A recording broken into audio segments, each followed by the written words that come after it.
ಎಲ್ರಿಗೂ ನಮಸ್ಕಾರ ಸ್ನೇಹಿತರೆ.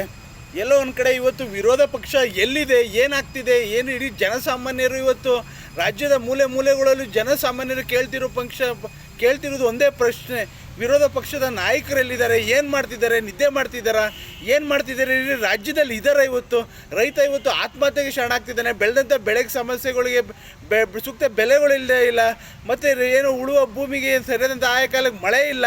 ಏನು ರೈತರ ಸಮಸ್ಯೆಗಳನ್ನ ವಿರೋಧ ಪಕ್ಷದಲ್ಲಿ ಇಟ್ಕೊಂಡು ಏನು ಮಾಡ್ತಿದ್ದಾರೆ ಅಂತ ಎಲ್ಲೋ ಒಂದು ಕಡೆ ರೈತರುಗಳು ಇವತ್ತು ಪ್ರಶ್ನೆ ಮಾಡ್ತಿದ್ದಾರೆ.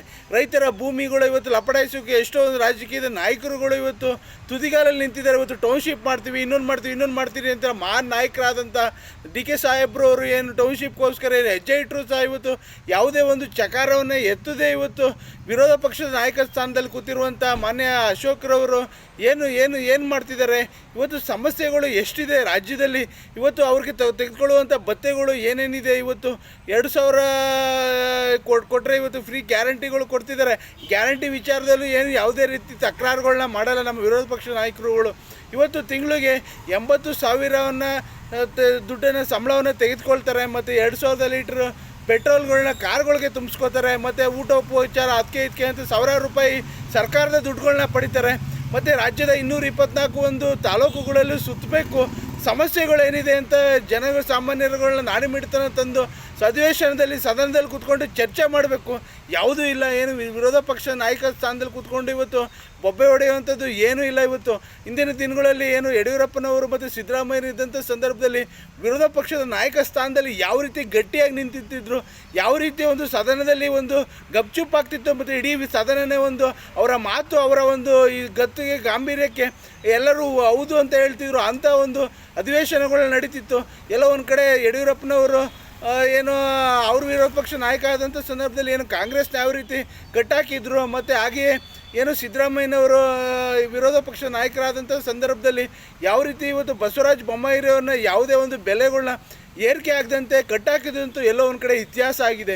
ಇವತ್ತು ಎಷ್ಟೆಷ್ಟು ಬೆಲೆ ಏರಿಕೆಗಳಾಗ್ತಿದೆ. ಪೆಟ್ರೋಲ್ ಬೆಲೆ, ಡೀಸೆಲ್ ಬೆಲೆ ಜಾಸ್ತಿ ಆಗ್ತಿದೆ.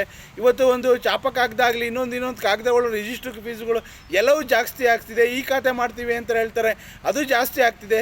ಇವತ್ತು ತಿನ್ನುವಂಥ ಅನ್ನಕ್ಕೂ ಸಹ ಇವತ್ತು ಟ್ಯಾಕ್ಸ್ಗಳನ್ನ ಕಟ್ಟಬೇಕು. ಏನು ಎಷ್ಟೆಷ್ಟು ಸಮಸ್ಯೆಗಳಿದೆ.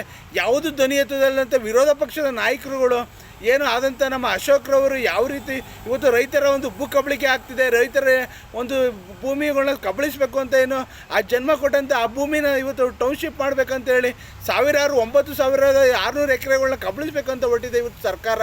ಯಾವುದ್ರ ಬಗ್ಗೆ ಚಕಾರ ಎತ್ತಲ್ಲ. ಅದೇ ನಿಖಿಲ್ ಕುಮಾರಸ್ವಾಮಿಯವರು ನೇರವಾಗಿ, ದಿಟ್ಟವಾಗಿ, ನಿರಂತರವಾಗಿ ರೈತರ ಸಂವಾದಗಳನ್ನ 26 ಹಳ್ಳಿಗಳಿಗೂ ಹೋಗಿ ನಾನಿದ್ದೀನಿ ನಿಮ್ಮ ಜೊತೆ ಅಂತ ಹೇಳಿ ವಿರೋಧ ಪಕ್ಷದ ನಾಯಕ ಮಾಡುವಂಥ ಕೆಲಸವನ್ನು ನಿಖಿಲ್ ಕುಮಾರಸ್ವಾಮಿಯವರು ಮಾಡ್ತಿದ್ದಾರೆ. ಏನು ಸ್ವಾಮಿ ಅಶೋಕ್ರವರೇ, ಏನು ನೀವು ವಿರೋಧ ಪಕ್ಷದ ಸ್ಥಾನದಲ್ಲಿ ಕೂತ್ಕೊಂಡು ಏನು ಬೊಬ್ಬೆ ಹೊಡಿತಿದ್ದೀರಿ? ಆಗಲಿಲ್ಲ ಅಂತ ಕೊಟ್ಬಿಟ್ರಿ, ವಿರೋಧ ಪಕ್ಷ ನಾಯಕತ್ವ ಸ್ಥಾನ ಕೊಡಿ. ಯಾರೋ ಇದ್ದಾರೆ ಈ ನಿಮ್ಮ ಪಕ್ಷದಲ್ಲಿ ತುಂಬ ಮಾತಾಡುವಂಥವ್ರು ಇದ್ದಾರೆ, ಕೆಲಸವನ್ನು ಚಾಟಿ ಬೀಸುವಂಥವ್ರು ಇದ್ದಾರೆ, ಮತ್ತು ಸರ್ಕಾರವನ್ನು ಏನು ಲಂಗು ಲಗಾಮಿಲ್ದವರು ಓಡ್ತಿರುವಂಥದ್ದಕ್ಕೆ ಚಾಟಿಯನ್ನು ಬೀಸ್ತಾರೆ. ಇವತ್ತು ಮುಖ್ಯಮಂತ್ರಿ ಗಾದೆಗಳಿಗೆ ಒಂದು ಒದ್ದಾಟಗಳು, ಇನ್ನೊಂದು ಇವತ್ತು ಬೆಲೆ ಏರಿಕೆಗಳು, ಏನು ದಿನ ಬೆಳಗ್ಗೆ ಎದ್ದರೆ ಸರ್ಕಾರ ನೀತಿಗಳನ್ನ ಖಂಡಿಸುವಂಥ ನಾಯಕತ್ವ ನಿಮ್ಮಲ್ಲಿಲ್ಲ ಅಶೋಕ್ರವರೇ. ನೀವು ರೈತರ ಸಮಸ್ಯೆಗಳನ್ನೂ ಕೇಳ್ತಾ ಇಲ್ಲ, ಈ ಕಡೆ ಸರ್ಕಾರಕ್ಕೆ ಚಾಟಿನೂ ಬೀಸ್ತಾ ಇಲ್ಲ, ಈ ಕಡೆ ವಿರೋಧ ಪಕ್ಷದ ನಾಯಕತ್ವ ಸ್ಥಾನದಲ್ಲಿ ಕೂತ್ಕೊಂಡು ನಮಗೆ ಒಂದು ದಿನ ಒಬ್ಬ ಸಾಮಾನ್ಯ ನಾಗರಿಕನಿಗೆ ಒಂದಿನ ಕೊಟ್ಟು ನೋಡಿ ನಿಮ್ಮ ಒಂದು ಕೆಲಸನ ಯಾವ ರೀತಿ ಮಾಡ್ತೀವಿ, ವಿರೋಧ ಪಕ್ಷ ನಾಯಕದಲ್ಲಿ ಕೂತ್ಕೊಂಡು ಯಾವ ರೀತಿ ಮುಖ್ಯಮಂತ್ರಿಗಳನ್ನ ಅಲ್ಲಾಡಿಸ್ತೀವಿ, ಯಾವ ರೀತಿ ಒಂದು ಸದನದ ಒಂದು ಗಟ್ಟಿಯಾಗಿ ನಿಲ್ಲಿಸ್ತೀವಿ, ಮತ್ತು ರಾಜ್ಯದ ಜನತೆಗೆ ಯಾವ ರೀತಿ ಉಪಯೋಗ ಅಂತ ಒಂದು ಕೆಲಸವನ್ನು ಮಾಡ್ತೀವಿ, ಅದು ನಾವು ತೋರಿಸ್ತೀವಿ.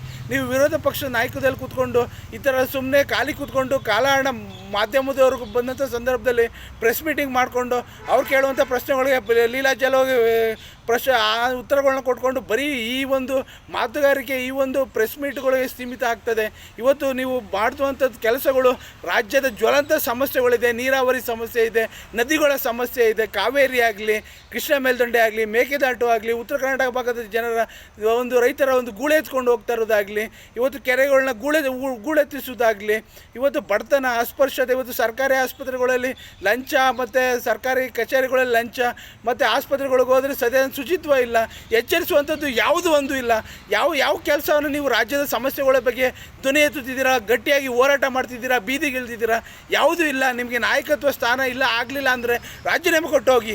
ಯಾರಾದರೂ ಸೂಕ್ತವಂತ ವ್ಯಕ್ತಿ ಬರ್ತಾರೆ, ನಮ್ಮಂಥವ್ರ ಇಡೀ ರಾಜ್ಯದ 700 ಕೋಟಿ ಜನತೆಯ ಒಂದು ಶಕ್ತಿ ಬರುತ್ತೆ. ನಿಮ್ಮ ಕೈಲಿ ಆಗಿಲ್ಲ ಅಂದರೆ ಬಿಟ್ಟೋಗಿ. ಎಲ್ಲ ದಯಮಾಡಿ ಕೈ ಮುಗಿದು ಬೇಡ್ತೀನಿ. ಇವತ್ತು ರೈತರ ರಕ್ಷಣೆ ಮಾಡಿ, ವಿರೋಧ ಪಕ್ಷದ ಸ್ಥಾನದಲ್ಲಿದ್ದೀರಾ. ರೈತರ ಸಮಸ್ಯೆಗಳಿದೆ. ಇವತ್ತು ಬಿಡದಿ ಟೌನ್ಶಿಪ್ ಯುದ್ಧನೇ ನಡೀತಿದೆ. ಇವತ್ತು ರೈತರ ಬಲಿದಾನ ಆಗ್ತಿದೆ. ರೈತರನ್ನು ರಕ್ಷಿಸಿ, ರೈತರನ್ನು ಉಳಿಸಿ ಅಂತ ಹೇಳ್ತಿದ್ದೀನಿ ವಿರೋಧ ಪಕ್ಷದ ನಾಯಕರಿಗೆ. ಜೈ ಹಿಂದ್, ಜೈ ಕರ್ನಾಟಕ, ಮತ್ತು ಒಂದೇ ಮಾತರಂ.